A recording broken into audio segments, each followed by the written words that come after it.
something happened yesterday that's going to have a far bigger impact in the election this coming fall if the trend lines continue, because it undermines everything that Donald Trump has said from day one about the success of his presidency. And it also undermines, I got to say, and I've complained about this a lot, about how the media just blindly follows him and just eats up everything he says about the economy. Yesterday, we found out that GDP growth last year, the year after his massive tax cuts to multinational corporations, staggered at a 2.3% rate. Look at that.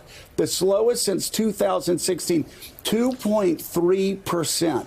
I mean, under LBJ, it went up 5.3%, Kennedy 4.3%, Clinton 3.9%, Reagan 3.5%, Jimmy Carter 3.3%. He is well below, in his administration, well below the post-World War II average. This is not an economy that's roaring along. And I get so sick and tired of people in the media letting him and letting his people go, oh, this is the strongest economy ever. Not even close. Jimmy Carter's economy, over 4 years, much stronger than this economy. The economy grew faster year to year then, grew faster year to year, much more under Bill Clinton, you go all the way back. And so that's actually, you talk about the proof being in the pudding. Donald Trump's a bunch of hot air when he talks about how great this economy is going, because our GDP is staggering along at a 2.3% growth rate. That is well below the post-World War II average.